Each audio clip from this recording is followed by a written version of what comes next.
¿Qué tal? Bienvenidas, bienvenidos. Iniciamos aquí el tiempo de Archipiélago Directo en esta jornada del 20 de octubre de 2025, a la cual, pues como digo, les doy la bienvenida a los oyentes a través de la sintonía de la 10 Capital Radio y de Capital Radio en la isla de Gran Canaria. Simultaneamos este Archipiélago Directo, este tiempo de información general, de noticias, un magazine que en tono informativo lanzamos a esta hora de la mañana aquí en el archipiélago canario. Si nos escuchan de noche u otra hora, recuerden que es la redifusión del espacio de la mañana. Y nos vamos a marchar justamente a hablarles de política, sin ir más lejos, y en clave política se vivió el pasado sábado en la isla de Gran Canaria con el cierre del Congreso de los recién constituidos. Apenas 6-7 meses hace que se formalizó la idea de que se podía crear esta formación política nueva, nacionalista, escindida de Nueva Canaria, y también con la unión de algunos otros pequeños partidos que no estaban incluidos en Nueva Canarias y que forman parte a partir de ahora de los municipalistas Primero Canaria.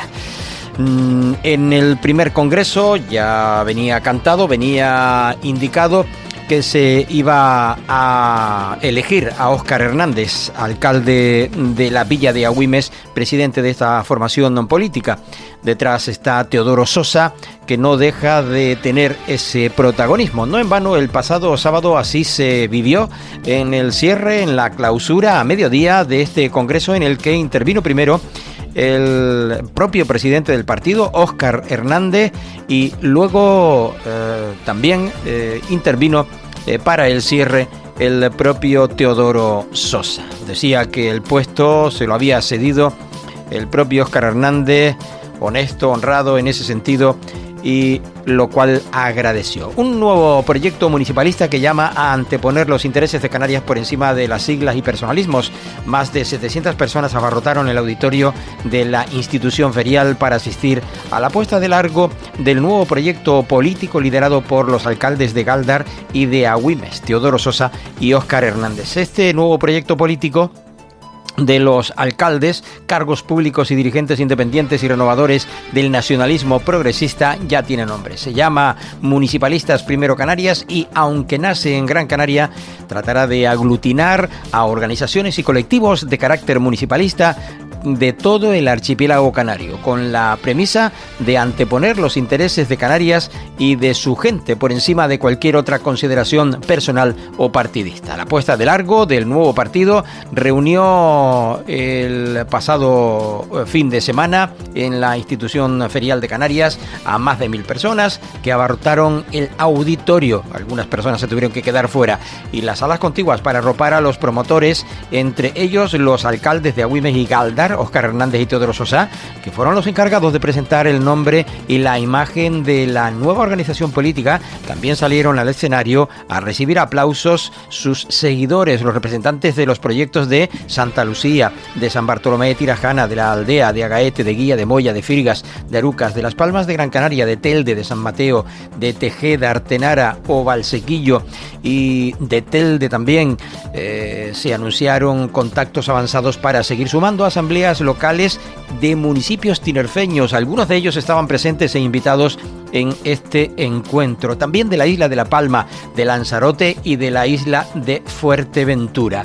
Con quienes tienen mejor sintonía, parece ser, es con Coalición Canaria. El presidente de Canarias, el máximo representante de esta formación política, Coalición Canaria, estuvo presente. También estuvieron presentes desde el Partido Popular, enviaron a un representante, también desde el Partido Socialista lo enviaron, y también desde otras formaciones políticas. Quien no estuvo presente, evidentemente, fue Nueva Canarias, que por cierto, el presidente de esta formación política se obvió mencionar esta celebración, expresaba no pronunciarse en detalle sobre el congreso que se celebraba esa otra formación nacionalista, apelando al respeto hacia su militancia.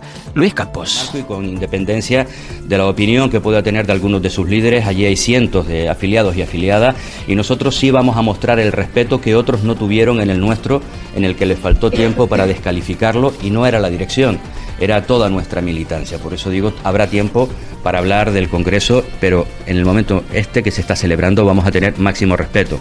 Sobre ese llamamiento a la unidad nacionalista, nosotros ya hemos dicho que parece bastante cínico que quien haga ese llamamiento sea quien ha roto la unidad de un espacio político nacionalista de progreso construido durante más de 20 años, hace 3 meses, no hace 15 años, hace 3 meses.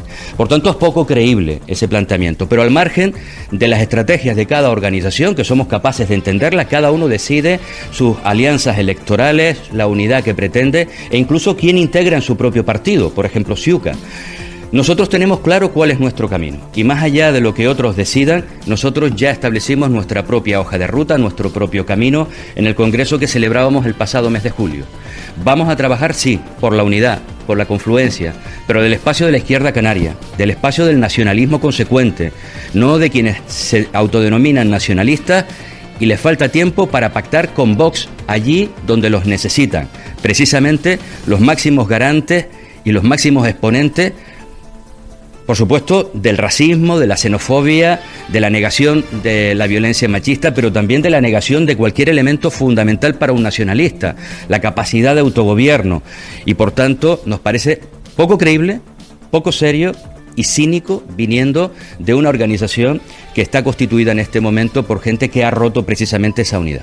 Hoy hemos venido desde Coalición Canaria a este Congreso de Primero Canarias con bastante ilusión, porque hemos visto en las palabras de su presidente, de Óscar Hernández, al cual felicitamos, hemos visto un mensaje de unidad que hemos defendido desde Coalición Canaria desde hace, diría 20 años, pero podría llevar hasta el año 93.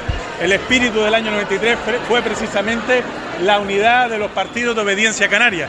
Ese espíritu hoy lo hemos visto en la clausura del Congreso de Primero Canarias y nos llena de ilusión, como digo, de ganas para estar en el diálogo, en la mano tendida, para llegar a entendernos. Creo que la unidad, la posibilidad de confluir es tan potente lo que se puede lograr, que merece la pena este camino. Así que ilusionados, con ganas, felices de esta clausura del Congreso Primero Canarias, a los cuales evidentemente los felicito y les deseo lo mejor.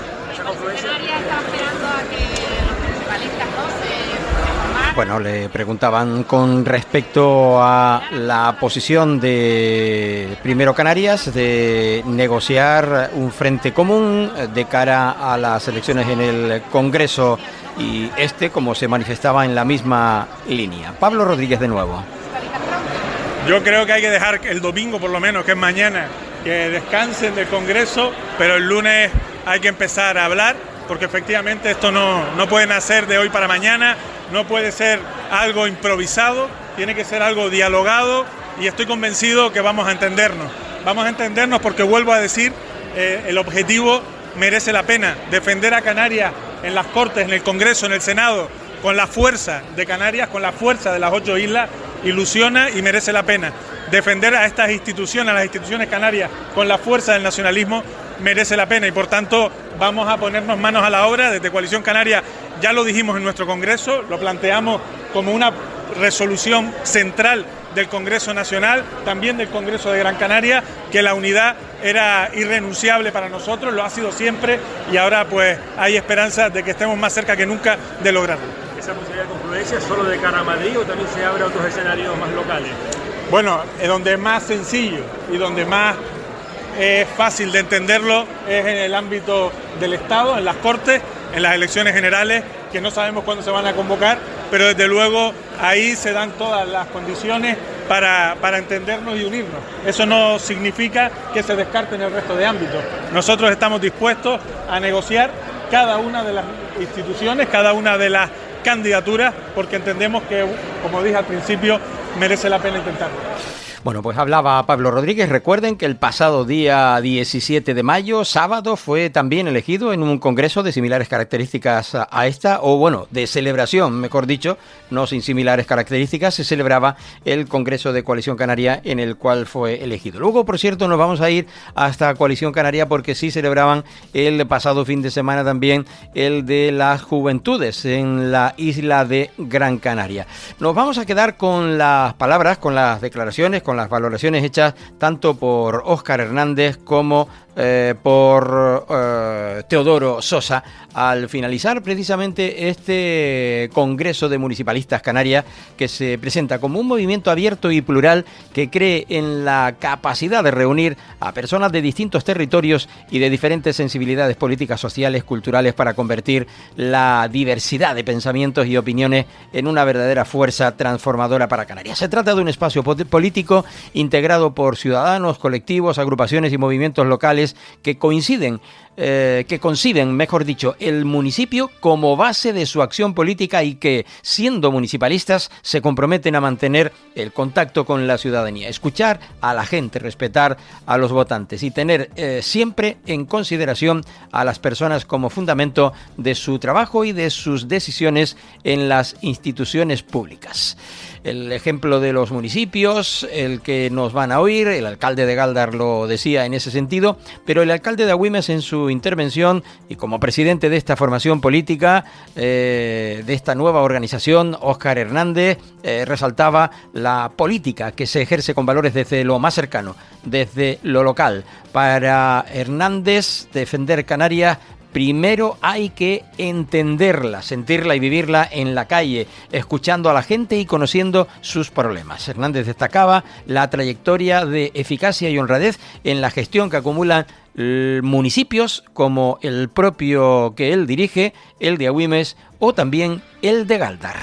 Yo creo que es el mensaje que hemos venido lanzando. Esa mesa de unidad canaria es una obligación moral, es un compromiso no solo personal, sino de todas las personas que representan primero Canarias, pero también, sin ninguna duda, es una demanda de la sociedad. Como decíamos antes, la gente está cansada de que estemos crispando el debate político, acusándonos de cuestiones que no resuelven los problemas de los ciudadanos. La gente espera de nosotros que resolvamos los problemas y para eso hay que sentarse, dialogar, buscar soluciones y buscar los recursos necesarios para ejecutarlos. Y eso, normalmente, en el arco de las posibilidades, es bastante fácil. Si nos centramos en eso y no en sensibilidades o en posicionamientos políticos o personalistas, seguro que llegaremos a acuerdos. Superar la división insular y los personalismos, decía. Está la invitación, hay una conversación personal con Luis Campos, donde le preguntaban sobre esas relaciones con esa otra formación política de la que se han extendido. Independientemente de que las heridas en algunos duelan por la razón que ellos consideren, seguimos ofreciendo nuestra mano. Lo que decíamos, el nacionalismo dividido no suma y porque para Canarias es importante que el nacionalismo esté unido. De momento para la representación en el exterior, pero también podría plantearse para representación en otras administraciones locales. Yo creo que este tipo de cuestiones, cuando te sientas, cuando olvidas el pasado y no te centras en lo que te diferencia, genera empatía. Y normalmente cuando genera la empatía es bastante más probable plantear otro tipo de proyectos. Yo de ninguna de las maneras los rechazo. Creo que es una posibilidad. Esa propuesta va en el ámbito en el que está, en que tengamos la fuerza suficiente en Madrid para traer los recursos necesarios para resolver nuestro problema y que se garantice nuestra identidad en Madrid, pero eso no se desecha ninguna otra posibilidad. Hoy han estado muy arropados por mucha gente, ¿no? Pero por Coalición Canaria en concreto, había cargos muy importantes del partido. Hablábamos antes con Pablo que nos decían que le van a dejar respirar, ¿no?, el domingo, pero que el lunes ya a piñón, a ver si formalizan esa unidad, ¿no?, de la que se ha hablado tanto en este congreso. Es lo que hemos propuesto. Hemos esperado a constituirnos, a decidir qué estructuras son las que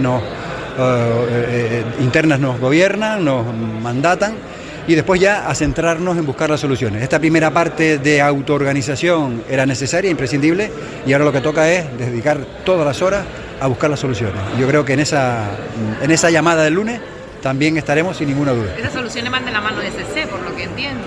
Las soluciones van de la mano de la voluntad de buscar soluciones, de la voluntad real de poner sobre la mesa soluciones. Y yo no creo que sea difícil, de verdad, lo digo absolutamente convencido.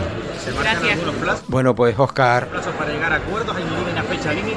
no se dan plazos. Que el tiempo nos permita dedicarle. Saben, además que estamos en las tareas propias, yo que en mi caso en el ayuntamiento y otras organizaciones, pero eso no va a quitar que no le dediquemos el tiempo necesario para que cuanto antes tengamos esa propuesta. Y el último en atender a los medios de comunicación después de la celebración de este gran congreso, del Congreso de Primero Canarias, desarrollado el viernes y el sábado en la Institución Ferial de Canarias de Las Palmas de Gran Canaria, fue el propio Teodoro Sosa Monzón. La escuchamos. Pues salimos con las pilas cargadas de un congreso constituyente, 2 días de trabajo, de compromiso, de los compromisarios de todas las asambleas de Gran Canaria, presentando hoy la puesta de largo de nuestro proyecto. Sabemos quiénes somos, lo que pensamos y la proyección a futuro. Hoy simplemente era esa escenificación y la aprobación de los diferentes órganos que van a regir a partir de ahora al Partido Municipalista Primero Canarias. Mis palabras son de felicitación al mejor presidente que podíamos elegir, a Óscar Hernández. Se lo merece, antes se lo decía, siempre ha sido segundo, hoy le toca ser el primero de Primero Canarias, arropado con su gente, no solo ya con la Asamblea de Rocahuayro, ya deja de ser un poco de Agüime para ser un poco de Gran Canaria. Lo mismo que me pasa a mí y a todos los compañeros. Hemos dado un paso al frente, constituir un partido que tiene vocación no solo en Gran Canaria, sino en toda Canarias. Y además un mensaje claro, el que él ha lanzado, la unidad, la mesa de unidad canaria. Ese es el reto futuro. Los canarios tenemos que estar unidos. Mientras otros rompen y se separan, nosotros creemos que la unidad es la única que nos va a fortalecer como territorio. Es la única manera de reivindicar nuestros derechos históricos. Es la única manera de que en el Congreso de los Diputados y en el Senado se escuche una voz enérgica que defienda esta tierra, que defienda Canarias. Por eso hoy nace Primero Canarias. Hemos hablado mucho de esa unidad en Madrid, ¿no? Defender, ¿no?, el nacionalismo canario, pero estamos preguntando, ¿no?, aquí los medios un poco si esa unidad con CC, por ejemplo, que ha estado hoy muy presente, arropando, ¿no?, a Primero Canarias, también vamos a ver unidad cuando haya elecciones de otro tipo. Vamos a ver, nosotros hemos lanzado un mensaje ahora, hemos lanzado un mensaje de unidad para el Congreso de los Diputados, por una razón. Porque es seguro que en el 2026 vamos a tener las primeras elecciones estatales. Otra cosa serán las elecciones municipales, pero el primer paso será ese, las estatales. Y creemos que este camino hay que ir recorriéndolo poco a poco, ganándose también las complicidades, las lealtades, el trabajo común. No podemos arrancar desde el techo, sino vamos a cimentar primero las relaciones. Porque además, no solo es Coalición Canaria, también es Nueva Canaria, el resto de partidos que tengan ámbito municipal.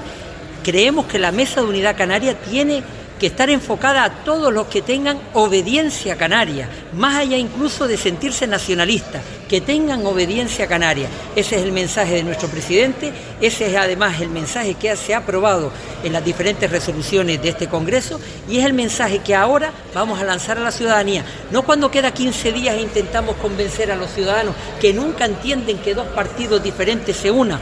No, esto hay que trabajarlo desde el sentimiento, desde el corazón, desde la identidad canaria. No podemos seguir estando divididos en Madrid, porque eso significa que al final nos van a despreciar. Lo mismo que hacen los vascos y los catalanes, unidad de acción, reivindicación. Y eso es lo que nosotros vamos a sacar de conclusión, la principal conclusión, si ustedes me permiten, de este Congreso, del Congreso de Primero Canarias. ¿Primero Canarias estará en otras islas también? ¿O hay, momento de Gran Canaria, ¿no? Hay en estos momentos alcaldes, sobre todo, y concejales que se han acercado a nosotros. Hoy estaban presentes de diferentes islas. Nosotros hemos querido ser sensatos, no queremos construir algo con los pies endebles. Queremos construirlo con fortaleza. El primer paso es Gran Canaria, ya tenemos 18 asambleas de 21 municipios, nos queda solo pues Mogán, alguna alianza en Santa Brígida y Valle Seco.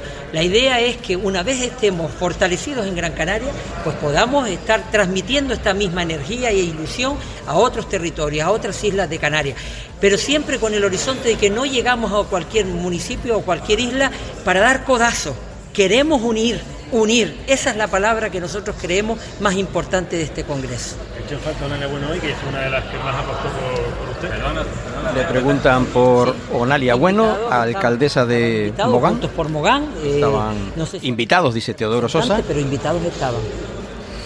pero no estuvieron presentes. ¿Tiene claro dónde va a estar en 2027? ¿En Gáldar, Cabildo, Gobierno de Canarias? Bueno, yo he dicho ya muchas veces que donde mis compañeros digan. Yo creo que he dado también un paso a un lado en lo orgánico. He dicho, lo orgánico va a defenderlo y va a presidirlo Óscar Hernández, y Teodoro Sosa estará donde los compañeros y compañeras decidan, en la lista que ellos decidan y en el puesto que ellos decidan. Que yo me ofrezco a la lucha desde mañana mismo, sin lugar a dudas. Que pasado mañana se convocan unas elecciones generales y hay que hacer los esfuerzos que se tengan que hacer, ahí estaré. Que las municipales serán en el 27, ahí estaré. Donde los compañeros y compañeras decidan. En lo institucional, ahí estaré, como digo, donde ellos consideren. Muchas gracias. Bueno, pues Teodoro Sosa, cerrando las valoraciones en la rueda de prensa o la comparecencia o el canutazo, como le quieran ustedes llamar, posterior a la celebración del Congreso, en el que fue proclamado, por tanto, en este primer Congreso de Primero Canarias, municipalistas Primero Canarias, Óscar Hernández como presidente de esta formación política. Y no cerramos este bloque sin antes hablar de más política. Jóvenes nacionalistas de Canarias celebraban en Gran Canaria también su congreso. Edna Alegría, nueva secretaria general de Jóvenes Nacionalistas en la isla de Gran Canaria, con el 96,8% de los votos. La joven hizo hincapié en la importancia de seguir construyendo un movimiento juvenil fuerte y participar también activamente en la política del día a día. De esto también tuvo oportunidad de expresarse ante los medios de comunicación. La escuchamos. De Coalición Canaria Gran Canaria celebramos hoy el 7º Congreso Insular de Jóvenes, bajo el lema Más que Jóvenes, Nacionalistas. Esta cita marca el inicio de un nuevo rumbo para la organización y para los jóvenes. Agradecemos a la ejecutiva saliente y les aseguramos que vamos Edna González, nueva secretaria de los Jóvenes Nacionalistas. El secretario general de Coalición Canaria en Gran Canaria es Pablo Rodríguez. Un congreso que es una oportunidad, un nuevo espacio de encuentro para que los jóvenes se organicen, para que renueven ideas, pero también para que sigan dando pasos en ser la punta de lanza del nacionalismo en esta isla, en Gran Canaria. Los jóvenes ya no piden permiso, los jóvenes ya no... Bueno, pues cerraba esa valoración, como decíamos, el propio Pablo Rodríguez. Vamos con el alto en el camino que nos toca ya y volvemos tras la pausa aquí en Archipiélago Directo. Estás escuchando Archipiélago Directo en Capital Radio Gran Canaria.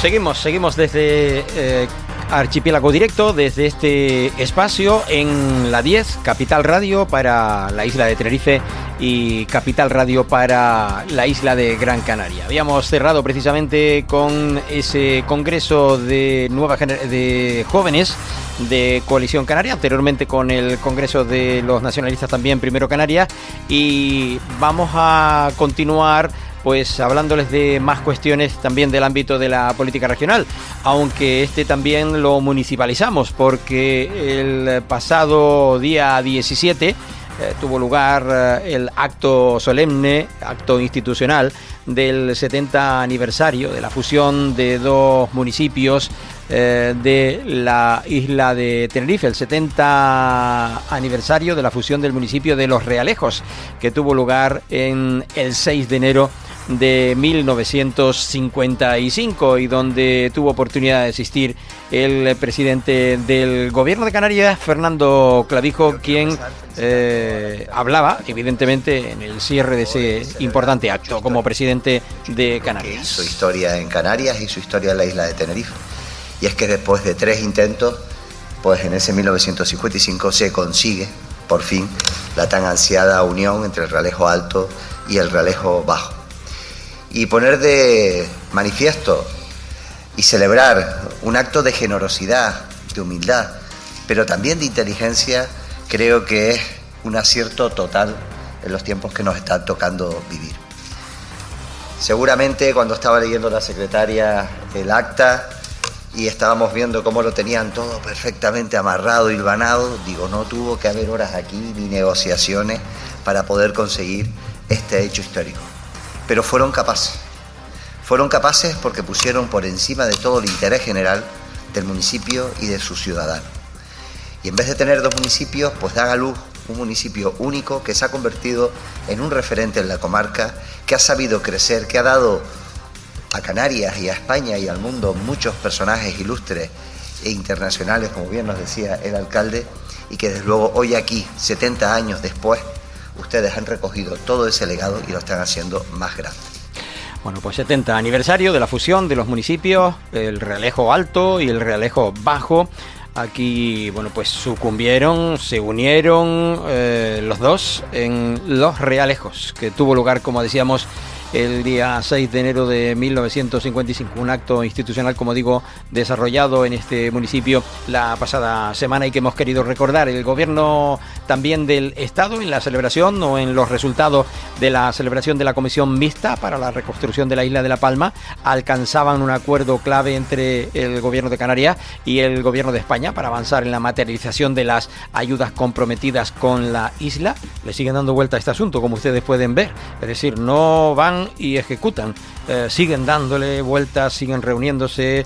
La Comisión Mixta vuelve de nuevo a tener este encuentro y se habla de que el gobierno del Estado se compromete a activar en noviembre, mediante decreto ley, la prestación del 60% del IRPF y la transferencia de 100 millones de euros para la isla de La Palma, y que en virtud de este acuerdo en noviembre se aprobará ese decreto con la percepción de ese 60% y también del IRPF la transferencia de los 100 millones de euros correspondientes al año 2025 para abonar el valor de lo perdido. El presidente canario Fernando Clavijo celebraba el consenso alcanzado y destacaba que este paso haya dado respuesta a esa demanda justa de los palmeros y palmeras, que han sido pacientes y que también merecen que los compromisos se cumplan como antes. También habló Ángel Víctor Torres, una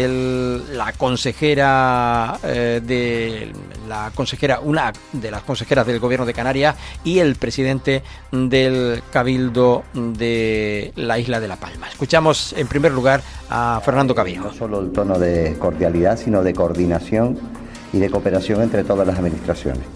Un fenómeno como el que se vivió en esta isla hace 4 años, con esta erupción volcánica, hubiese sido impensable poder abordarlo y estar hablando hoy aquí, pues después de la última comisión mixta, que fue en febrero de 2024, de un escenario mejor que el que teníamos en aquella celebración de la comisión mixta.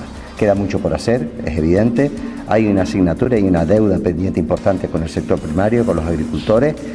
Fueron además y aceptaron también con generosidad una priorización que fue poder abordar las compensaciones a todos a los que tenían su primera vivienda bajo la lava y que tenían que reconstruir sus vidas, pero la realidad es que necesitamos darle esa certeza en este caso al sector primario en la isla de La Palma. Yo creo que en la mañana del día de hoy, que fue la primera reunión que tuvimos, pues esa certeza ha sido transmitida por el ministro, que obviamente él ahora lo aclarará, pero poder dar un horizonte temporal de en torno a la primera quincena de noviembre, poder tener ese decreto ley, y en segundo lugar la certeza el presidente del gobierno de Canarias, que hace referencia a esos 2 puntos relevantes de los que yo les adelantaba ya los datos: el 60% del IRPF y la transferencia de los 100 millones correspondientes a 2025 para abonar el valor perdido. El presidente canario celebraba también ese consenso alcanzado y destacaba que este paso se da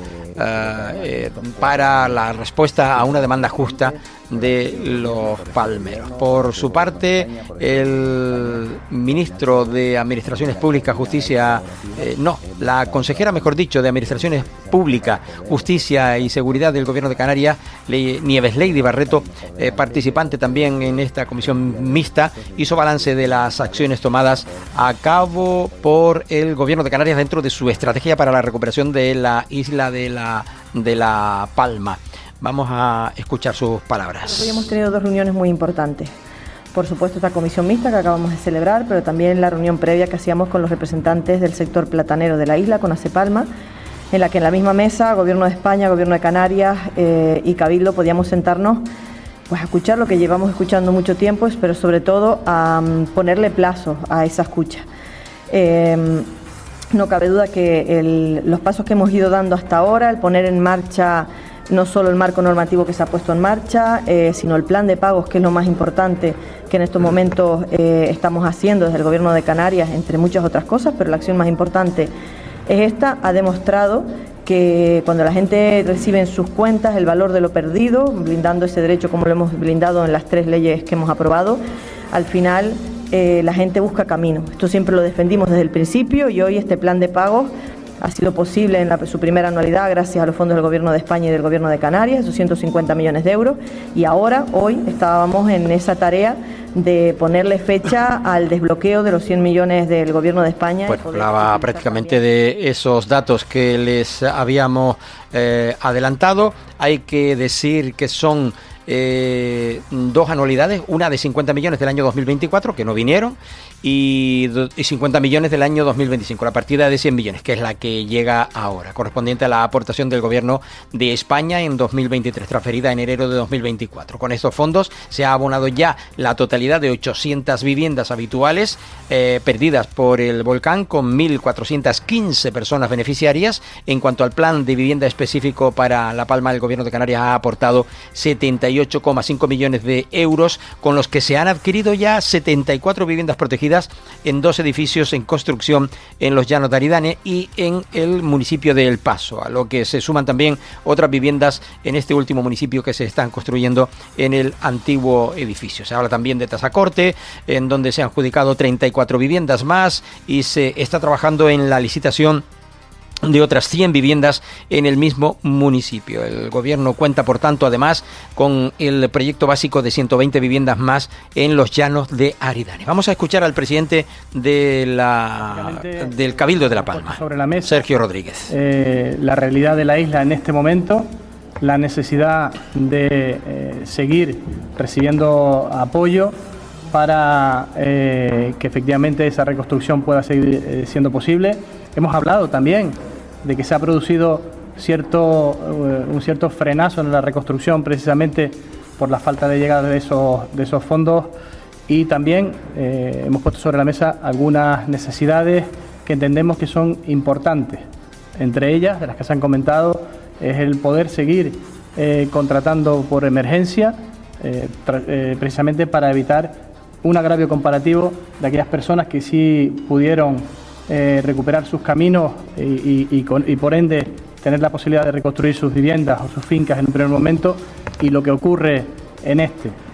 Otra de las cuestiones que pusimos sobre la mesa, que son importantes también, es la actualización de los convenios, de los primeros convenios. Bueno, reivindicativo el presidente del Cabildo de la isla de La Palma con esos asuntos que evidentemente estima lo importante, lo relevante que se debe seguir teniendo en cuenta para que no hayan agravios comparativos. Y Ángel Víctor Torres, ministro de Administraciones y también miembro del Gobierno de España, secretario general de los socialistas canarios. Creo que ha sido una reunión fructífera, que ya adelantábamos cuando se cumplía el aniversario el 19 de septiembre que iba a ser convocada, lo trasladaba en la delegación del Gobierno y también así lo solicitó posteriormente el presidente del Cabildo, y hemos hablado con el Gobierno de Canarias para culminar con una fecha, la de hoy, y poder, creo, avanzar en los acuerdos entre las distintas administraciones en un ejemplo de lealtad institucional.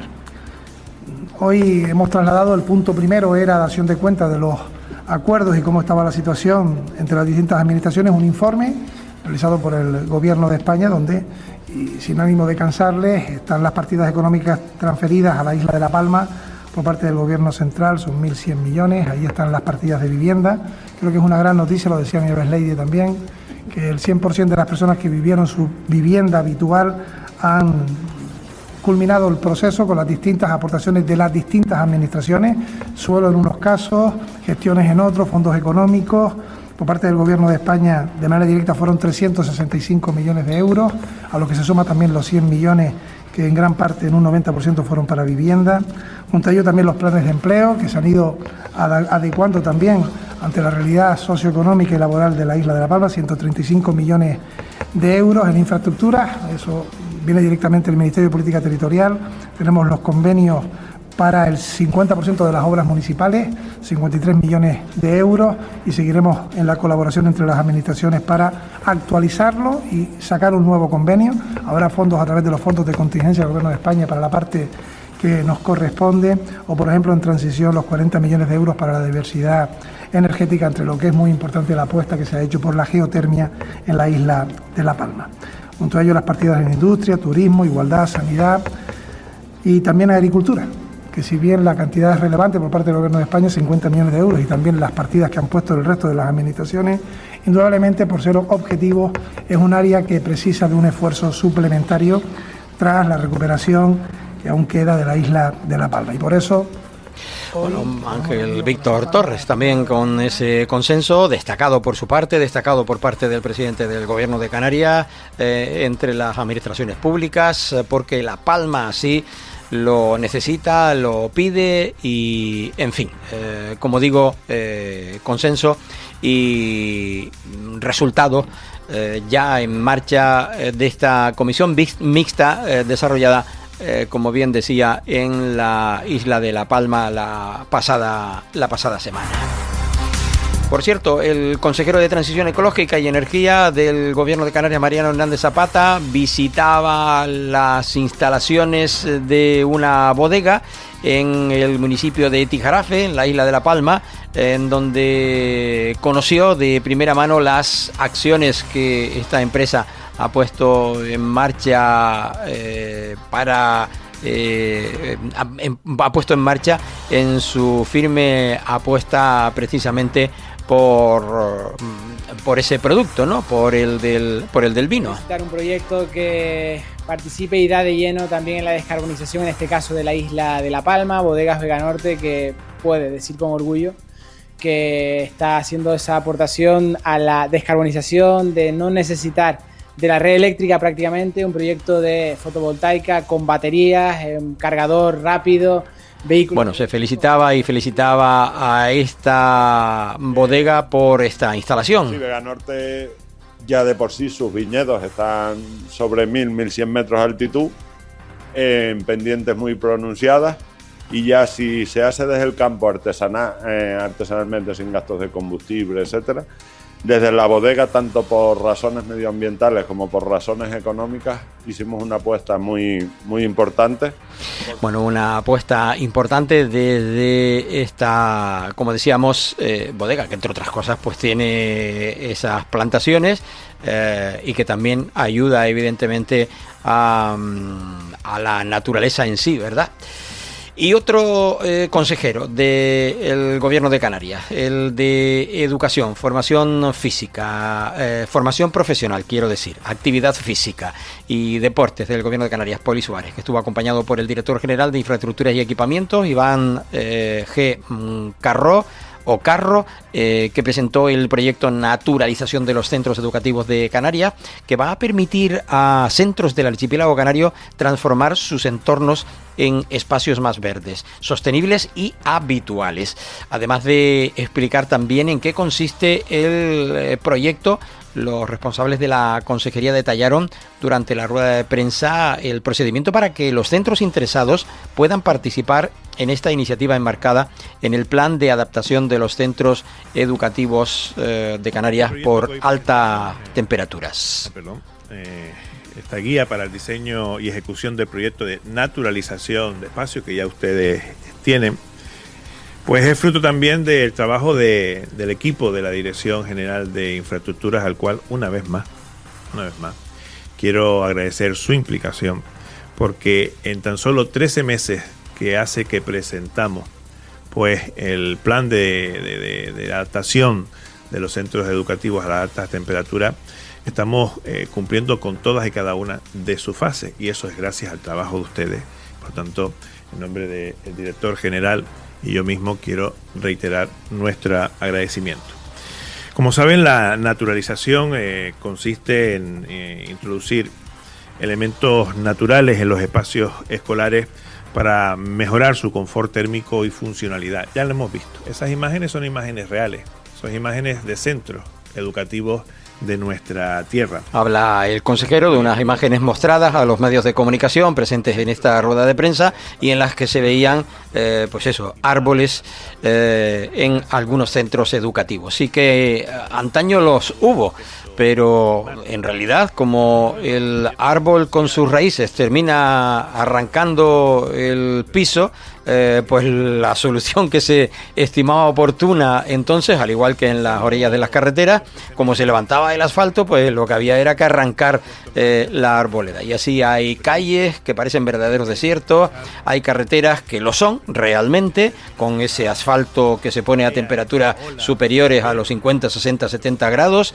y los colegios. Hay colegios, hay centros educativos en Canarias que parecen verdaderos desiertos. Este proyecto, esta guía, se podrán acoger de manera voluntaria, insisto, de manera voluntaria, los centros educativos de nuestra tierra. Debiera ser obligatorio, hombre, debiera ser obligatorio que hubiesen centros, mejor dicho, que hubiesen más naturaleza, más arboreda, más matos, arbustos en los centros escolares y no esos patios soleados que se ponen a 100 grados en algunos momentos, en épocas de rachas de calor fuerte, de olas de calor fuerte en sus suelos.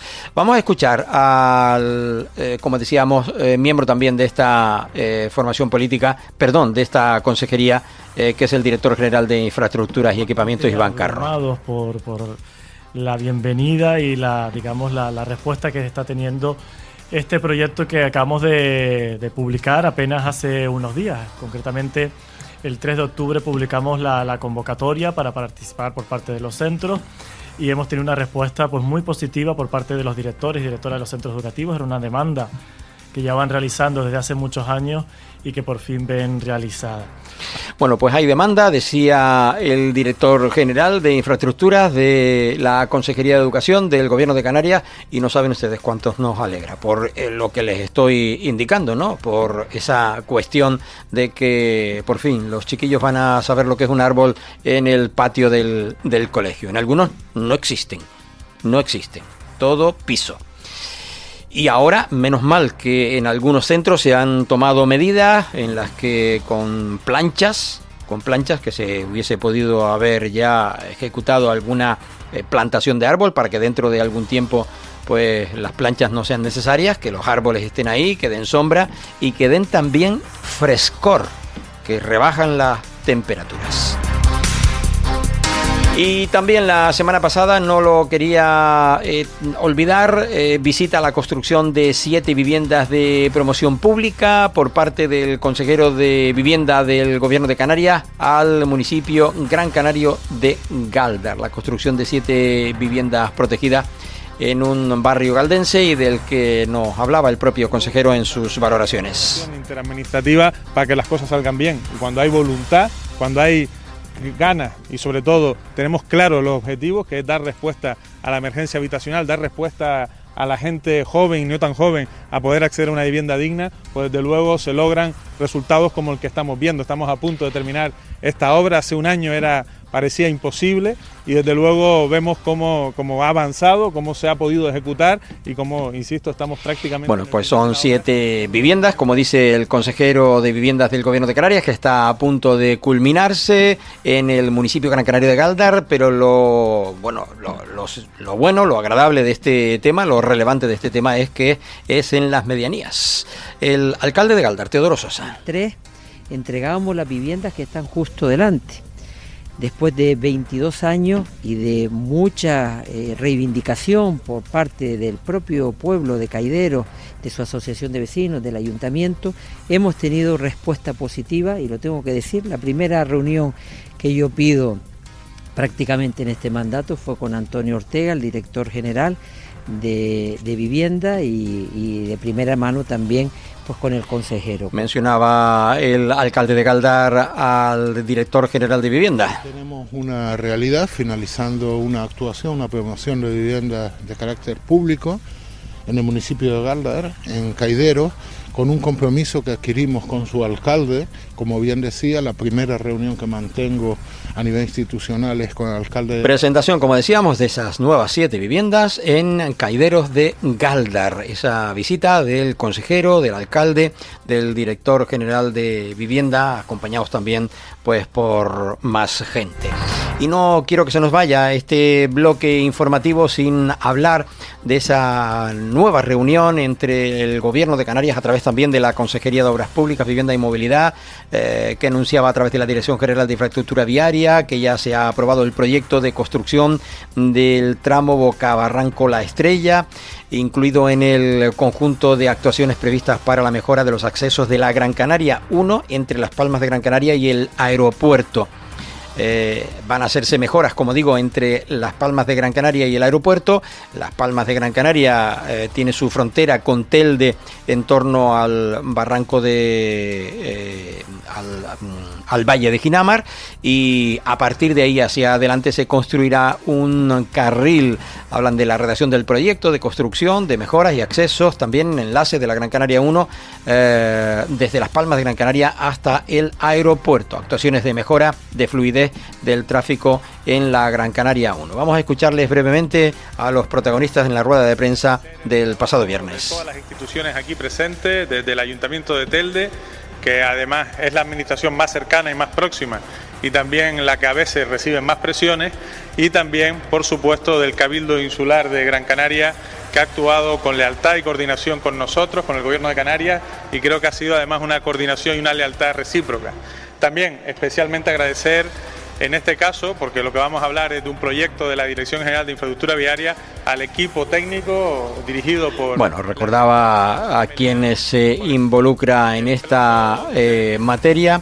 Escuchamos a Antonio Morales. Que los compromisos los que hemos ido llegando y que se han ido ejecutando por parte del Gobierno de Canarias y del Cabildo de Gran Canaria están mostrando resultados reales, visibles, y además, digamos que adquiriendo el compromiso real que en su momento adoptamos para la resolución de los temas. En el caso de las medidas adoptadas, acordadas en la mesa y ejecutadas por el Cabildo, el cierre de la Pardilla habilitando un nuevo carril, la profundización en los datos luego confirman que ha sido una medida de muy buenos resultados. Bueno, ha sido buen resultado según el Cabildo de la isla de Gran Canaria. Protestas de los ciudadanos de la vera de esa autovía, concretamente de la Pardilla, para que se abra cuanto antes, y una promesa de la que se habló también en esta comparecencia pública, y es que en ese nuevo carril se incluirá también un acceso hacia ese lugar, se incluirá un acceso hacia la Pardilla, según recordaba en esta reunión los miembros de este encuentro, tanto del Gobierno de Canarias como del Cabildo de la isla de Gran Canaria. Y prácticamente no tenemos tiempo para mucho más. Recordar también, por otro lado, que ahora continuaremos ofreciéndoles a ustedes más datos al respecto. Que hubo un encuentro en la Confederación Canaria de Empresarios, un encuentro bilateral con la Confederación de Empresarios de Galicia, una primera jornada de trabajo que estuvo orientada a fortalecer la colaboración interregional y abordar esos asuntos que tanto afectan a una comunidad, a la canaria como a la gallega. Pero que decía, nos paramos aquí, hacemos el alto en el camino, hacemos la pausa, volvemos tras la misma en Capital Radio en Gran Canaria. En la 10 Capital Radio en la isla de Tenerife continúa su programación también de carácter local. Gracias, hasta este martes a las 11 y algunos minutos. Estás escuchando Archipiélago Directo en Capital Radio Gran Canaria.